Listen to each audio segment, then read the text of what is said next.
ada orang yang naik motor berangkat kerja, kecelakaan dan itu sampai 7,5 miliar satu orang.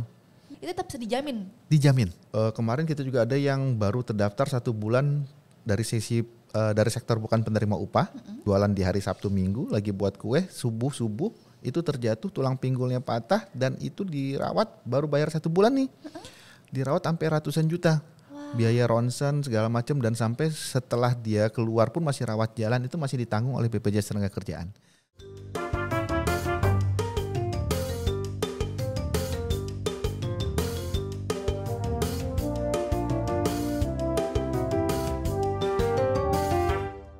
Assalamualaikum warahmatullahi wabarakatuh. Salam sejahtera untuk kita semua. Hai sahabat RSUI, bersama saya Nirmala. Kali ini kita berjumpa lagi dalam RSUI Talk Podcast, Healthy Talk yang edukatif, informatif, dan inspiratif. Dan sedikit berbeda dengan tema Talk Podcast sebelumnya, kali ini kita akan berbicara terkait penjaminan kesehatan. Kalau sebelumnya narasumber kita banyakkan dari dokter spesialis, kali ini kita akan langsung mengundang narasumber dari penjaminan kecelakaan kerja. Dengan tema kita kerja keras bebas cemas bersama BPJS Ketenagakerjaan, telah hadir bersama kita narasumber yang pasti sangat luar biasa, Bapak Akhirudin yang merupakan Kepala BPJS Ketenagakerjaan Cabang Depok. Selamat pagi Bapak. Pagi Mbak Mala. Selamat datang di RSUI. Terima kasih. Bagaimana suasana hatinya Bapak datang ke RSUI? Alhamdulillah selalu sehat. Alhamdulillah baik, selalu sehat ya. Bapak ya. Baik, Bapak kali ini kita mau berbicara nih terkait tentang jaminan BPJS Tenagakerjaan. Oke. Mungkin banyak di luar sana yang masih belum terlalu familiar Bapak ya tentang penjaminannya. Bahkan kadang-kadang ada yang mereka sudah punya BPJS Tenagakerjaan tapi nggak tahu apa aja sih yang dijaminkan dengan BPJS Tenagakerjaan ini. Kalau izin saya Bapak mulai saya sampaikan sedikit ya. Ini dari riset saya dan saya sebagai pengguna juga dari BPJS Tenagakerjaan. Yang kami ketahui dari BPJS Ketenagakerjaan atau mungkin bisa disingkat dengan BPJS Sostek Bapak ya. BPJS Sostek betul baik. sekali Mbak. Jadi dengan BPJS Sostek ini memiliki beberapa layanan. Itu ada jaminan hari tua, Betul. jaminan kecelakaan kerja, jaminan kematian, Betul. jaminan pensiun dan jaminan kehilangan pekerjaan. Betul sekali Mbak. Oke betul, ini sih yang kalau kita sebagai pengguna, saya punya aplikasi yang namanya JMO Bapak ya. Jam Sostek Mobile. Betul, nah jadi kita kalau buka situ kelihatan tuh kita punya jaminan apa aja ada di situ ya. Nah saldonya berapa? Saldo penting gitu. Nah jadi kita sebagai pengguna dan mungkin beberapa orang awam di sana butuh nih lebih dijelaskan lagi kira-kira apa sih yang jadi penjaminan dari BPJS TK, kemudian siapa aja yang bisa menjadi peserta BPJS TK atau BPJS Sostek ini. Oke. Jadi BPJS Tenagakerjaan ini lembaga badan hukum publik yang bergerak di jaminan sosial khususnya untuk melindungi para pekerja ataupun pencari nafkah dari kehilangan ataupun berkurangnya resiko sosial ekonomi. Itu tadi ada beberapa jaminan yang Mbak sudah sebutkan, jaminan hari tua, kecelakaan kerja sama kematian, pensiun dan jaminan kehilangan pekerjaan. Ini tujuannya untuk mengurangi Mbak terjadinya ataupun munculnya orang-orang miskin baru di sekitar kita akibat yang pencari nafkah ataupun pekerja tadi ketika mengalami resiko baik kecelakaan kerja maupun kematian. Oke. Nah, yang bisa ikut dalam program ini sebenarnya program ini terbagi menjadi 3.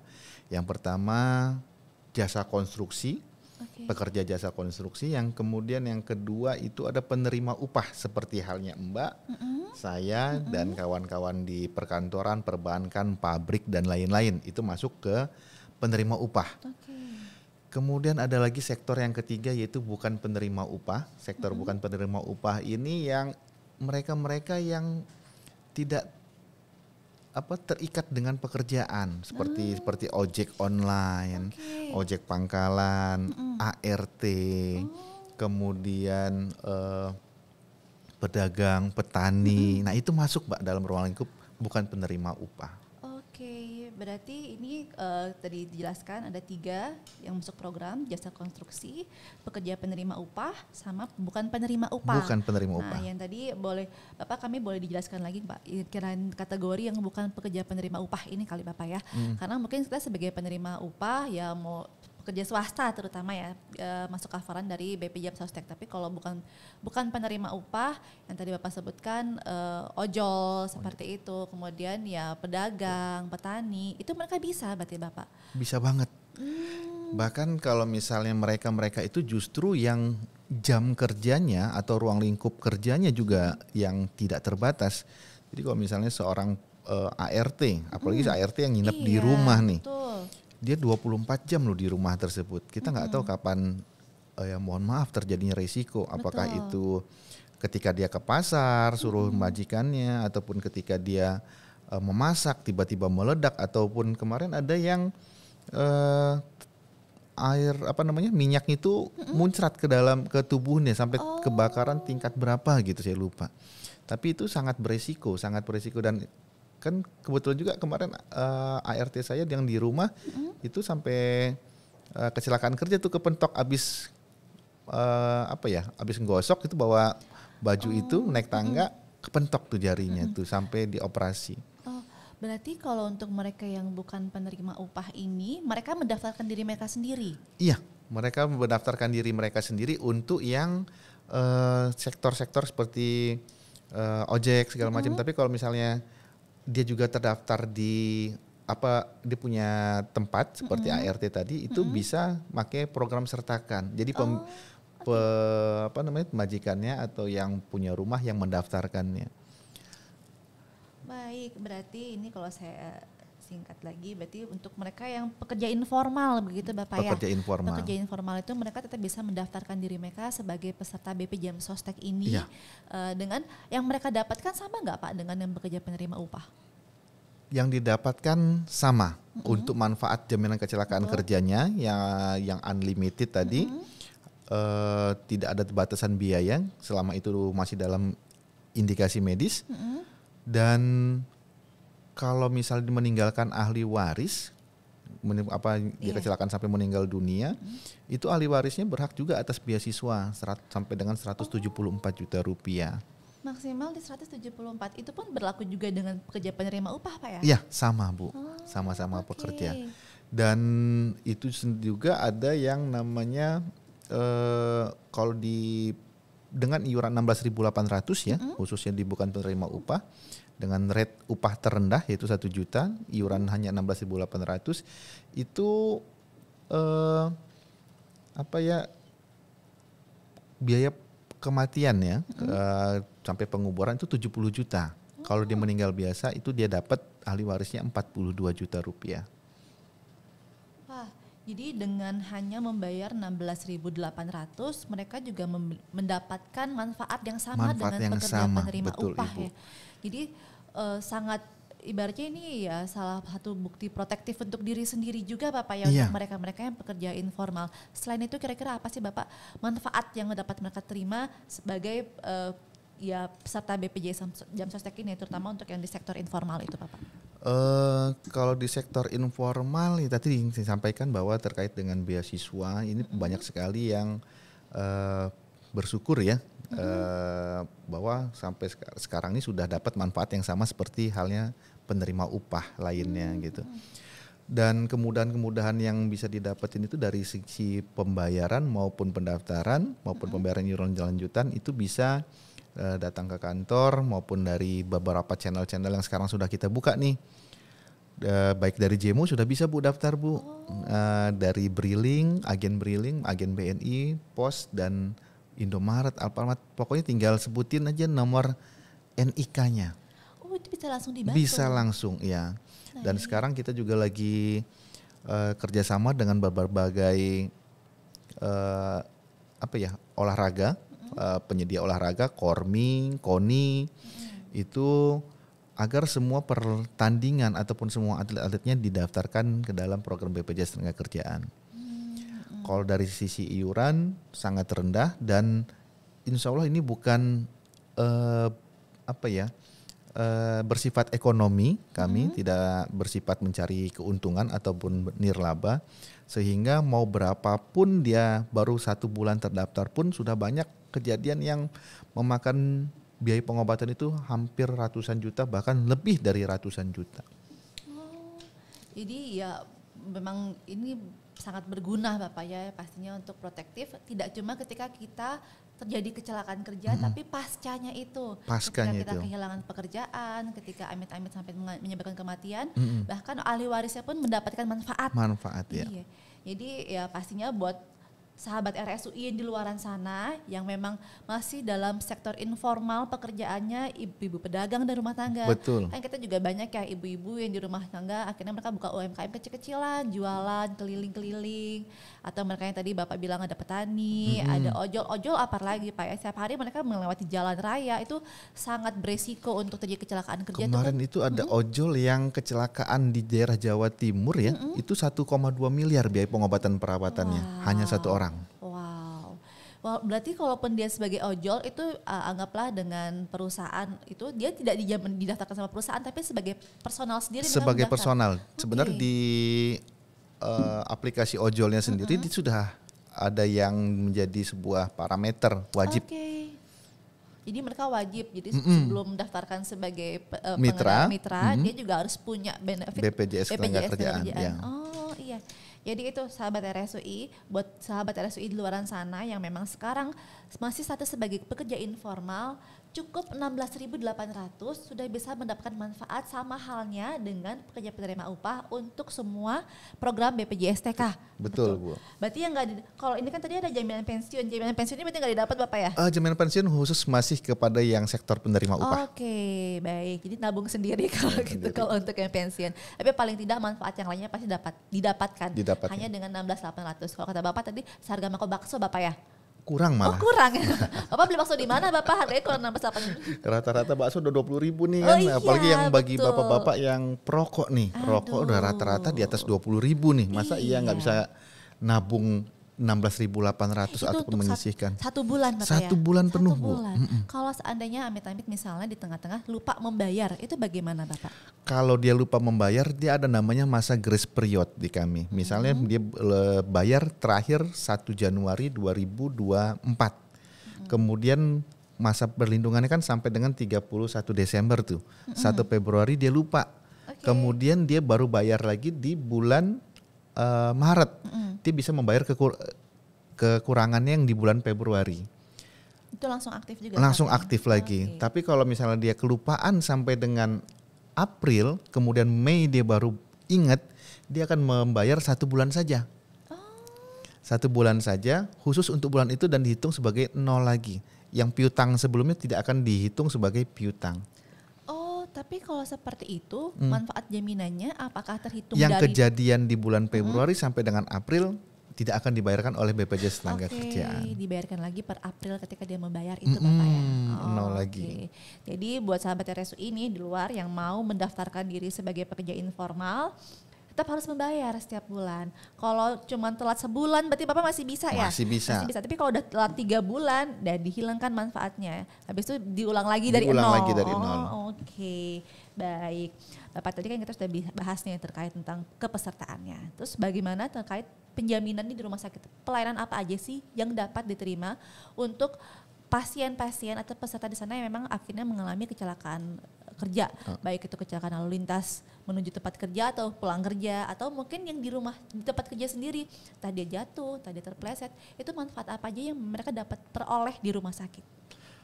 Manfaatnya selama itu terindikasi memang kebutuhan yang dibutuhkan dari medis, sisi medisnya, itu semuanya boleh didapetin Mbak. Dan itu tidak ada batasan biaya. Bahkan saat tahun 2022 itu bulan Juli itu di Pekanbaru itu ada orang yang naik motor berangkat kerja kecelakaan dan itu sampai 7,5 miliar satu orang. Sampai saat ini masih tergantung di ICU salah satu rumah sakit swasta di Pekanbaru. Kemarin kita juga ada yang baru terdaftar 1 bulan dari dari sektor bukan penerima upah, pedagang yang biasa dibuka jualan di hari Sabtu Minggu lagi buat kue subuh itu terjatuh tulang pinggulnya patah dan itu dirawat baru bayar 1 bulan nih, dirawat sampai ratusan juta, biaya ronsen segala macam dan sampai setelah dia keluar pun masih rawat jalan itu masih ditanggung oleh BPJS Ketenagakerjaan tanpa batasan biaya. Tanpa batasan biaya. Dan di rumah sakit UI ini sendiri alhamdulillah kita di pasien BPJS Tenaga Kerjaan itu diberikan fasilitas free upgrade kabarnya nih. Iya betul. Sampai Bapak. ke VIP ya. Ya itu dia. Jadi kita memang kalau di rumah sakit kita punya program untuk pasien-pasien asuransi dan BPJS dan Sostek juga bagian dari asuransi swasta yang akan mendapat peroleh manfaat lain selain pelayanan yang dijaminkan oleh BPJS TK. Ya. Jadi kita juga memberikan nih dari rumah sakit kita juga memberikan beberapa upgrade layanan seperti itu. Dan kalau di RSUI sendiri sebenarnya kita kasusnya juga lumayan banyak sih Bapak. Banyak. Kita banyak menerima kasus-kasus baik itu informal maupun yang formal juga banyak. Kalau untuk di rumah sakit sendiri ada yang kecelakaan yang tadi saya sampaikan, kecelakaan lalu lintas saat berangkat kerja atau saat pulang kerja. Itu pun banyak terjadi di kami Bapak. Dan itu pun selama seperti Bapak sampaikan, selama dia masih dalam Hubungan pekerjaan itu betul. semua dijamin. Dijamin. Layanannya semua dijamin. Semuanya. Apapun yang dibutuhkan dan itu rekomendasi dari dokter. Mau di MRI, mau di operasi, mau di operasinya sampai beberapa kali, kan ada beberapa kejadian tuh yang Iya, membutuhkan betul, operasi betul. beberapa kali. Itu semuanya ditanggung oleh BPJS Tenaga Kerjaan. Iya, kan kalau kita ngambil satu case di rumah sakit kami, misalnya kecelakaan lalu lintas, Ya. biasanya kalau ada kecelakaan lalu lintas agak parah akan ada patah tulang gitu biasanya. Fraktur kan, ya?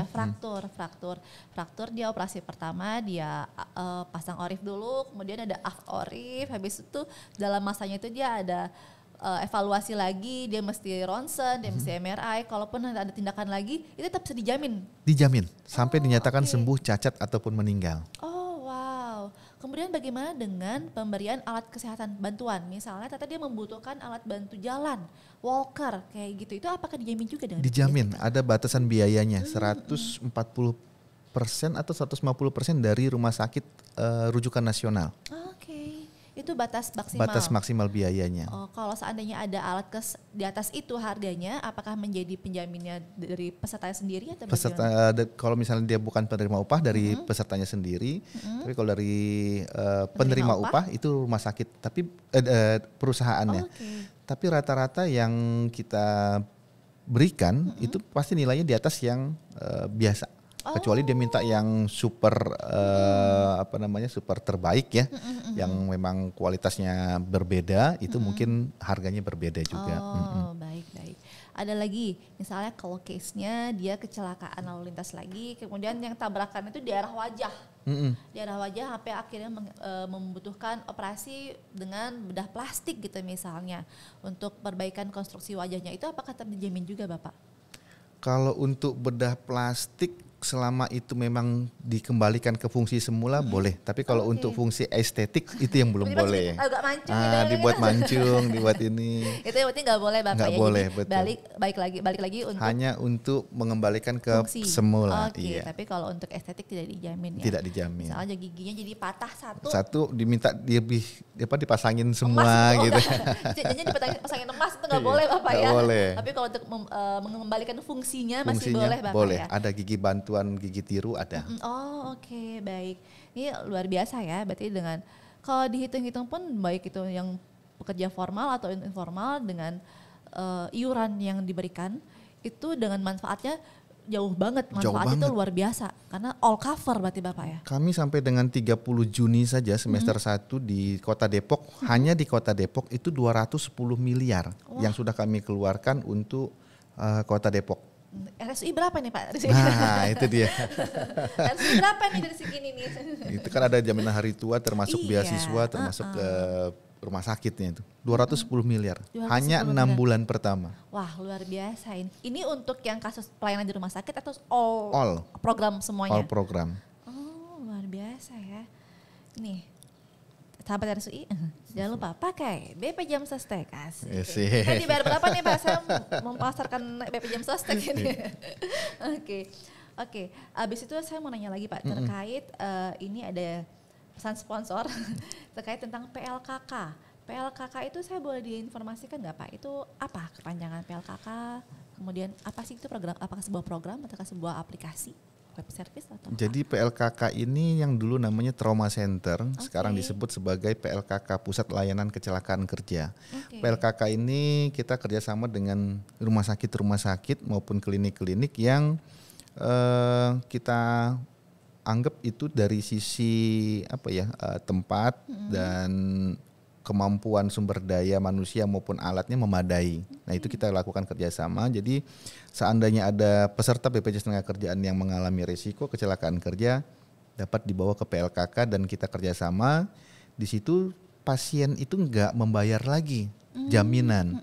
Dari awal kita sudah pakai, begitu si pasien datang dia langsung dicek eligible apa tidaknya, bahwa si pasien ini membayar iuran rutin, masih aktif sampai dengan saat itu.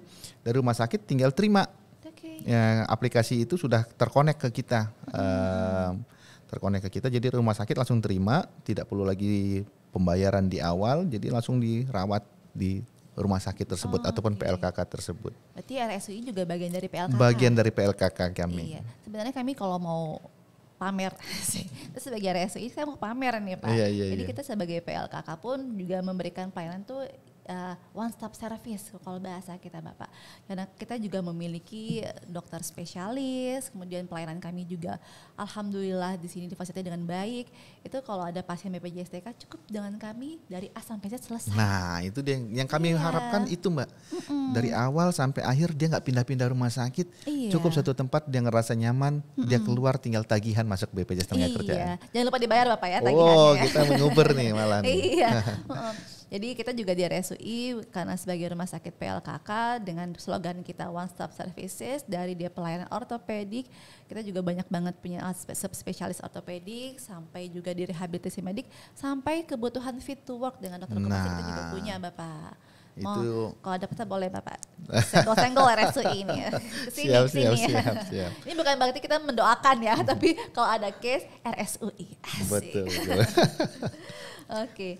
Bapak kita balik lagi tentang kategori-kategori kecelakaan kerja itu apa, kemudian kategori penyakit akibat kerja. Tadi kita belum menyinggung nih penyakit akibat kerja, tapi kan ada kemungkinan terjadi penyakit akibat kerja. Kalau mungkin tadi di jasa konstruksi bisa jadi tuh debu, polusi itu kan juga bisa. Nah kalau kayak kita nih pekerja kantoran, apa sih yang bisa kita dikategorikan sebagai kecelakaan kerja dan penyakit akibat kerja?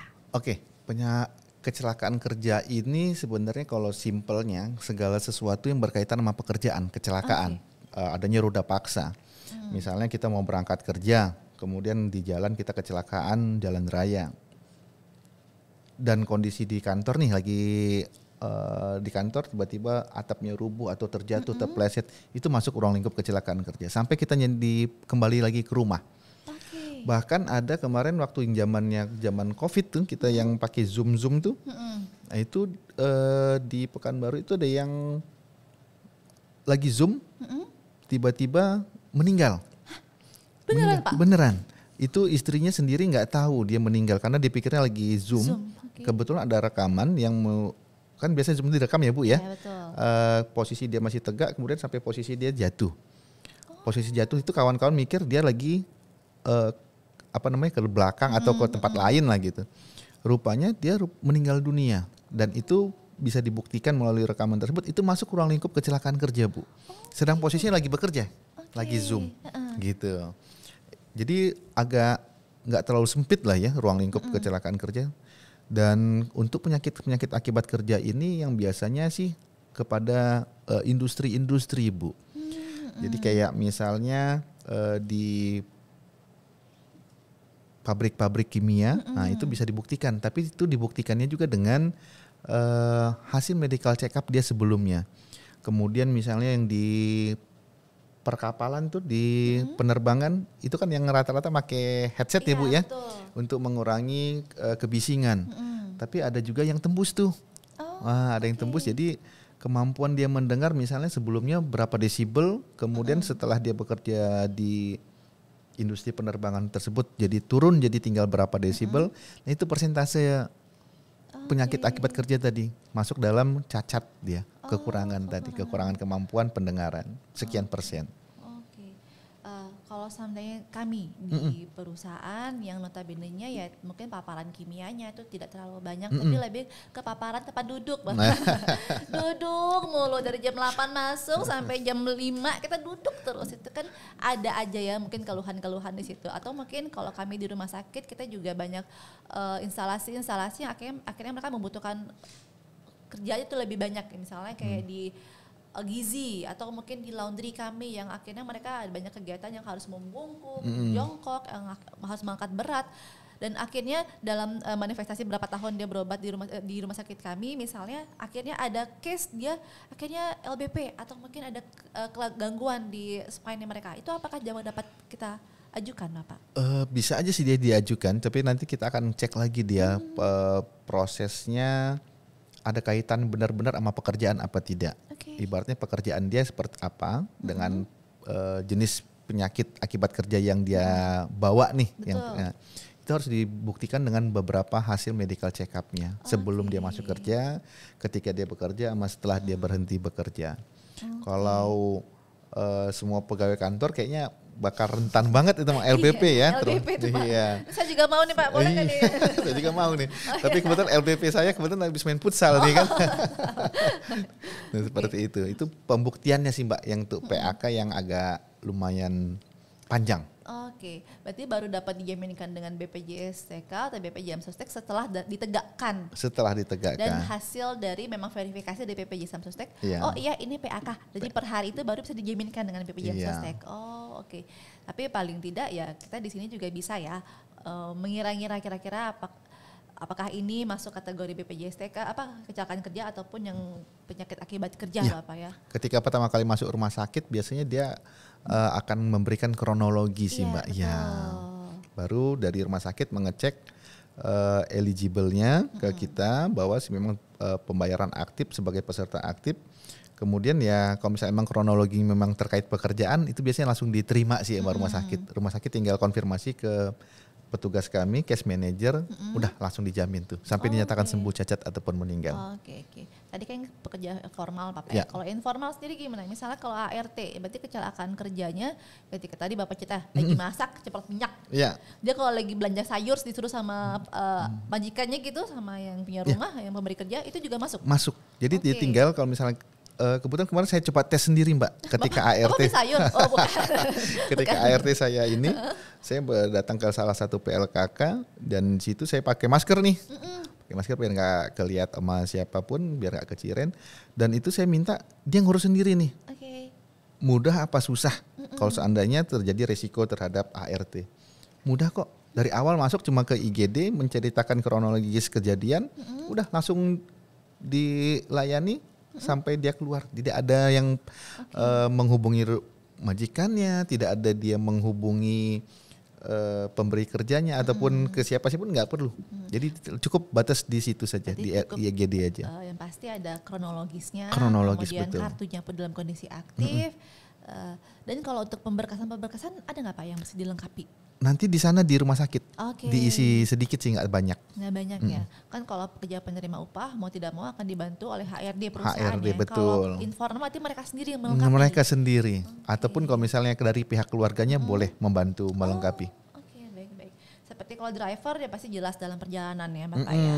Kalau kayak petani gitu Bapak, kira-kira apa? Kecangkul tangannya. Kecangkul, sering kepatuk ular Bu. Oh iya. Iya. Kecangkul, patuk ular, bahkan yang kepleset itu yang nyebabin ya lumayan deh. Tapi banyak Bang? Banyak. Kalau di Depok sendiri masih ada petani? Oh petani enggak, petani enggak banyak di Depok. Saya bekerja kalau Iya. di Depok ya, paling yang informalnya ya kayak seperti ojol yang banyak. Ojol Bapak ya. banyak ya. Udah berapa kali kita juga ketemu ojol yang kecelakaan ya, baik itu yang pengantar makanan ataupun ada yang pengantar manusia gitu. Itu beberapa kali kita ketemu yang ya lumayan berat lah gitu kasusnya. Kasus kayak pekerja kuli bangunan. Itu juga bisa Bapak ya? Ya itu masuk dalam jasa konstruksi. Iya, oke. jasa konstruksi itu dia ngitung dari nilai proyek. Bukan jadi kalau nilai proyeknya 100 juta, dia pemilik proyek itu hanya membayarkan 240.000, 0,24%. Untuk pelindungan. Perlindungan mau berapa orang pun di dalam itu akan ditanggung. Kalau seandainya dia kuli bangunannya harian, kan kadang-kadang suka ada dipanggil tuh harian, dia bisa mendaftarkan diri sebagai informal. Itu dari nilai proyeknya tadi. Dari proyek tadi. Iya. Oh, Cukup oke. 240.000 itu misalnya di proyek tersebut ada 20 orang. Oke, 20 orang itu akan ditanggung. Sama manfaatnya seperti pekerja formal maupun informal tadi. Di bengkel. Kan kadang-kadang kalau di bengkel yang pekerja yang bengkel otomotif ya Bapak ya, motor, tangan kena jeruji lagi bersih itu juga sebenarnya kalau dia terdaftar bisa. Terdaftar bisa banget. Oke. Sampai ya mohon maaf ada beberapa yang jarinya sampai terputus ya kan. Betul. Terus ya mesinnya meledak segala macam itu masuk kalau misalnya terdaftar. Iya. Ditanggung. Iya, karena kita kayaknya kalau yang saya perhatikan di rumah sakit kita juga ada tuh case-case yang pekerja informal, dia lagi maku kena tangan atau dia di bengkel kena kelindes beton ya gitu. Case-case itu aneh-aneh kadang-kadang, tapi ya kami juga tidak punya kuasa ya ketika tidak punya BPJS atau BPJS Sostek pastinya. Jadi dipastikan apapun pekerjaan teman-teman, BPJS Sostek itu bisa memberikan salah satu solusi untuk penjaminan diri kita sendiri Bapak ya. Iya. Tidak mahal, 16.800 BPJS Sostek. Asik. Makasih Mbak. Kemudian kalau untuk perlindungannya ini berlaku berapa lama Pak? Misalnya dia sudah terdaftar, itu berapa lama sih dia akan terlindungi? Begitu hari ini daftar jam berapa nih, jam 9 misalnya. Saat itu juga langsung perlindungan itu bisa didapat. Oke. Jadi kalau misalnya mohon maaf begitu dia daftar jam 9, setengah 10 dia kecelakaan jalan raya, itu udah masuk. Karena udah pernah kejadian.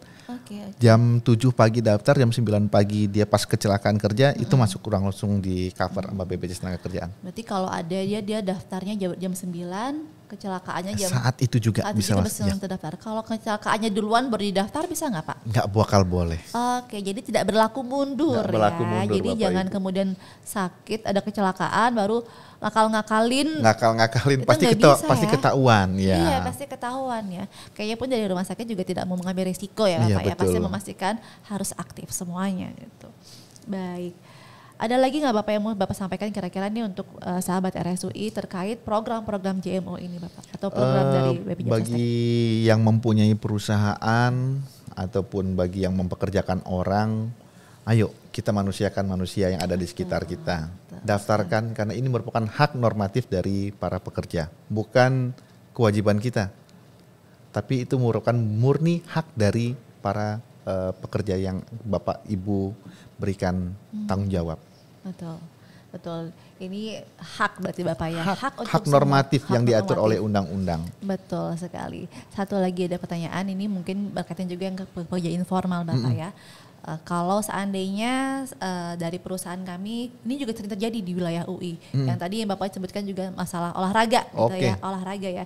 Tapi terkadang kan banyak juga yang mereka ikut turnamen tapi mereka bukan atlet, tapi perwakilan dari kantor, perwakilan dari perusahaan, perwakilan dari fakultas kalau di wilayah RSUI ini. Itu bagaimana Bapak? Apakah bisa kita daftarkan sebagai peserta? Bisa banget. Jadi itu ada minat dan bakat jatuhnya. Itu ada kegiatan olahraga yang bisa di cover melalui biaya pendaftaran biasanya Mbak. Kita kerjasama dengan KONI maupun KORMI. Jadi setiap pertandingan itu dibanderol biaya pendaftaran dengan BPJS Tenagakerjaan. Hanya 16.800, manfaatnya juga luar biasa. Terus kalau misalnya dia mewakili instansi, tinggal instansinya ataupun perusahaannya membuat surat tugas kepada kita, mengirimkan bahwa kita mengirimkan 10 orang nih untuk turnamen ini, itu akan ditanggung. Ditanggung, jadi tidak perlu didaftarkan ulang lagi menjadi peserta bukan penerima upah minat bakat, tapi langsung dari tugas dari perusahaan. Jadi cukup dengan surat tugas. Surat tugas ya. Jadi diinformasikan sebelum dia ikut turnamen, diinformasikan dulu ke BPJS. Diinformasikan dulu ke kita. BPJS dan Sostek, baik. Berarti sangat unlimited sih kalau saya lihat Bapak, baik dari coverannya, kemudian dari siapa aja yang bisa mendaftar, dari apa yang diberikan pun manfaatnya itu luar biasa sih menurut saya. Jadi seperti yang disampaikan Bapak tadi, ini sebuah hak bagi pekerja dan kewajiban bagi pemberi kerja. Bagi pemberi kerja. Betul. Dan bagi teman-teman atau sahabat RSI semua yang di luar sana sebagai pekerja informal, ini tuh hak buat diri sendiri berarti Bapak ya. Betul.